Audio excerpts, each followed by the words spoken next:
There is a prison in Norway where inmates have their own apartment, a kitchen, a private bathroom, a job during the day. They cook their own meals, wear their own clothes, and walk outside without a guard standing over them. And if you showed most people a photo of it, they would assume it was a university campus or a low-budget hotel, not a place where murderers serve their sentences. The instinct is to be angry about that. And that instinct makes complete sense. Someone did something terrible. They should suffer for it. That's what justice feels like. But here's the question that nobody wants to sit with. What if making them suffer is exactly why they do it again? Norway's Bastøy Island prison opened in 1982. It sits on an island in the Oslofjord, about 75 kilometers south of Oslo. At any given time, it holds around 115 inmates, some of them convicted of the most serious crimes in the Norwegian legal system: murder, rape, armed robbery. And it operates on a principle so simple it sounds naive until you look at what it actually produces. Treat people like people. And see what happens. Inmates at Bastøy wake up in the morning and go to work. Real work. Farming, carpentry, cooking, maintenance. They earn a small wage. They manage their own schedules. They interact with staff who are trained not as guards but as something closer to social workers, people whose job is not to contain but to rehabilitate. There are no walls around the island. The water is the boundary. And in the entire history of the prison, escape attempts have been almost non-existent. Not because inmates can't leave. Because most of them don't want to. That last part should stop you.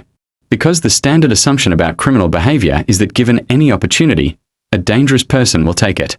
That supervision and force are the only things keeping the system from collapsing. Bastøy quietly dismantled that assumption by simply removing the conditions that make it true. Here is what the data shows. Norway's overall reoffending rate, the percentage of released prisoners who commit another crime within 2 years, sits at around 20%. The United States reoffending rate over the same period is closer to 44%. Within 5 years, that number climbs above 76%. 3 out of 4 people released from American prisons return to them. Not because those people are fundamentally different from Norwegian prisoners, but because what happens to them inside fundamentally is.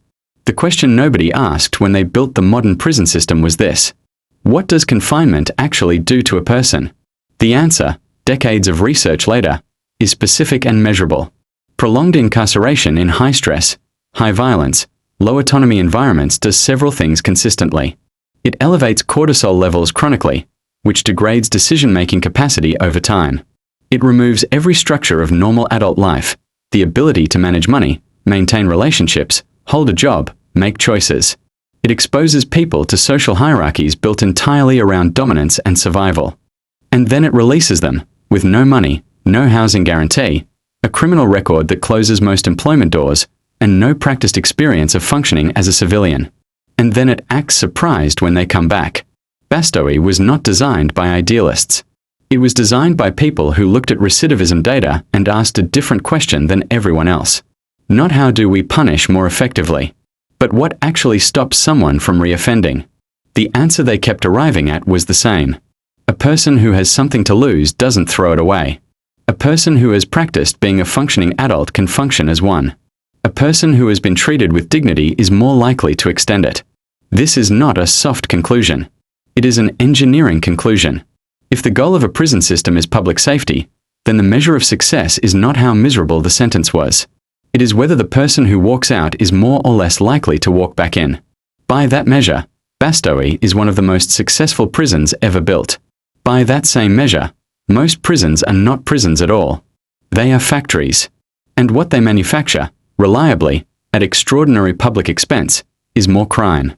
There is a man named Petter who served a sentence at Bastøy for a violent offense. In interviews, he described what the experience was like compared to the traditional prison he had been in before. In the first prison, he said, every day was about survival. Who was a threat? How not to show weakness? How not to get hurt? By the time he left, he was more aggressive, more paranoid, and more disconnected from any version of normal life than when he had arrived. At Bastøy, he learned to bake bread. He worked on the farm. He had conversations with staff who asked him questions about his future rather than issuing orders about his present. He said it was the first time in years that he had thought about what he actually wanted his life to look like. He has not reoffended. That is one person. But the pattern holds at scale. And the countries that have taken it seriously have all seen similar results. Lower reoffending. Lower costs. Lower rates of violent crime. The uncomfortable truth sitting underneath all of it is that the punitive model was never really designed around what works. It was designed around what feels right. Here is what nobody tells you about the economics. The United States spends approximately $40,000 per year to incarcerate one person. A high-security federal prisoner costs closer to $60,000. Norway spends around $93,000 per prisoner per year at Bastøy. That number sounds like proof that the model doesn't scale. Until you account for the back end. Every person who reoffends costs the system an arrest, a trial, another sentence. When you follow the full cost across a decade, the high-investment low reoffending model is significantly cheaper than the low-investment high reoffending one. The countries that figured this out aren't being generous. They are being precise. The warden of Bastøy, Arne Kvernvik Nilsen, was once asked how he justified running a prison that looked nothing like what people imagined a prison should be. His answer was simple. Every inmate at Bastøy will eventually be released. The question is what kind of person walks out. If we treat them as though they are incapable of change, they will confirm that. If we treat them as though change is both possible and expected, most of them will confirm that instead. He was not making a moral argument. He was making a prediction based on evidence. And the evidence proved him right. So what does this mean for everywhere else? That's where the conversation gets harder. Because the punitive model isn't just a policy. It is woven into how entire societies think about crime, about accountability, about what justice is supposed to feel like. Changing it requires more than new data. It requires a willingness to separate the question of what punishment should feel like from the question of what it should actually accomplish. Those are two different questions. And for most of human history, we have only been asking one of them. The prison on the island still stands. The inmates still wake up, go to work, cook their meals, and go to sleep without walls around them. And almost all of them, when their sentence ends, go home. And stay there. That wasn't the plan when it opened. Nobody sat down and decided to accidentally solve one of the most persistent problems in modern criminal justice. They just asked a different question than everyone else.